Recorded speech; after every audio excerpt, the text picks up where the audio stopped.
We often hear about these child prodigies. Someone like Michael Jackson, who at the age of 5 years old had memorized 50 Motown songs. Or if you remember the old Little Rascals, little Spanky, who began to act at 2 years old, made his debut and became such a hit and was such a brilliant little kid. Sometimes we see little children with these incredible intellects, incredible abilities and gifts, and we wonder at it because there's such an odd thing. It's what we call them prodigies, right? Because it's just kind of abnormal that they would have such an intelligence at such a young age. You know, we know from of our faith that when our first parents fell from grace, the original sin, our intellects became darkened. We had infused knowledge and that was lost. And so we do not have anymore the full capacity of the use of our intellect as we did in the garden. For the human person to have full access to their intellect, they need to be hooked up to the divine through grace, because the human person is designed to be in union with God. That's why we see some of the most brilliant minds in the history of the world were, in fact, men of deep prayer and holiness, or women of deep prayer and holiness, such as St. Augustine and Thomas Aquinas. And so the intellect needs the union with God to reach its full capacity. And we know that the human mind is capable of quite a bit. They tell us that we only use 5% of our brains. Some of us use about 3%, and I spend most of my day sitting on it. So that reality that our intellect is not always at its full capacity. And why do I bring this up? I bring this up because on this day, the feast of the presentation of Mary, there are those who doubt that Mary could have, at the age of 3, presented herself in the temple and offered herself to God in consecration, giving God her life. This is the feast we celebrate today, the day that Our Lady, at the age of 3 years old, carried in the arms of her father Joachim from Nazareth to Jerusalem with her mother Anne, was presented in the temple, and she consecrated herself to God in the temple this day. How is it possible that a 3-year-old is capable of this? Well, that's why I brought up child prodigies, right? But also, what the capability of the human mind is united to God is far beyond what we know. Now let's take a look at the Blessed Virgin Mary. At the moment of her conception, the Holy Spirit rushed to her and protected her from the stain of original sin. Is she saved by God's grace? Don't we all have to be saved? Yes, she was saved. Now, there's 2 ways of being saved. If you step out in front of a truck and you get hit by the truck, and I run out there and I offer you CPR and I revive you, I saved your life. If you're about to step out in front of the truck and I pull you back and the truck passes you by and doesn't hit you, I saved your life. Both saved. Well, all of us have been hit by the truck of original sin, and the Lord revived us by his grace. Our Lady was held back, and she didn't get hit by the truck of original sin. Grace also preserved her from original sin. And so from the moment of her conception, she had the indwelling of the Holy Spirit. Every grace that our first parents had in the garden, she had. And on top of that, she had grace upon grace because she was more than in the state of grace. St. Maximilian Kolbe said that Our Lady was like 2 persons bound in one. There was her and the Holy Spirit bound together in this beautiful union. 2 different natures, 2 different persons, but bound together in one love. From the moment of her conception, the Holy Spirit was with her. And so her intellect, her will, her strength, far beyond anything we could possibly imagine because of the union that she had with the Holy Spirit. Now, some would say, oh, this makes her, she's not human. Like, no, she's most human. To sin is not human. To sin is to degrade our humanity. To become a saint is most human because we're created as humans to have intimate union with God. And so truly to be human is to be in perfect union with God. And so Our Lady was the most human person ever existed. Remember, Jesus is a divine person. So Mary is the most human person who ever existed.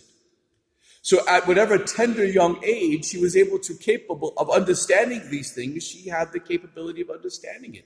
She had the full potential of her intellect, the full power of her will was always at work in her because of the grace of the Holy Spirit and because of the gift of her being, the Immaculate Conception.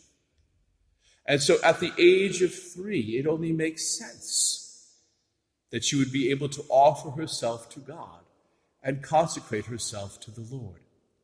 Did she know that she was going to be the mother of God? No. She didn't know all the outcomes of everything. All she knew was that she was completely and totally in love with the Lord. He was calling her to himself as she wished to give herself completely and totally to him, even at such a young age, to be completely God's. Now, we're told that it was common at the time for those of the tribe of Judah, the princesses of the tribe of Judah, or the daughters of the Levi priests that would go to school at the temple and be reared there to learn and so forth the Torah. And so it wouldn't be uncommon, because she was a princess of the tribe of Judah, descended from Nathan, the son of King David, where Joseph was a descendant of Solomon, the royal line of kings. So it wouldn't have been uncommon. However, for her, it was something more than just going to school at the temple. For her, it was the total gifting of herself to the Lord, to belong totally and completely to him.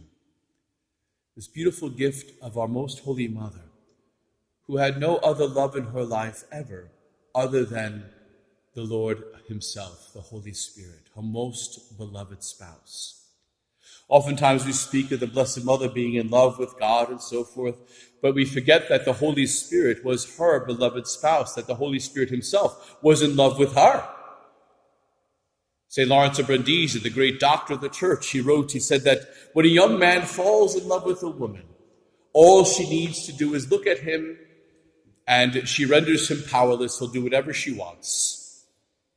He said, and so our Holy Spirit was so in love with Our Lady that all she needs to do is look at him, and she renders the Holy Spirit powerless. He will do whatever she wants. The description of the unity of the love between Our Lady and the Holy Spirit is absolutely amazing. Now you may say to me, well, Father, wasn't she wedded to St. Joseph? Yes, she was.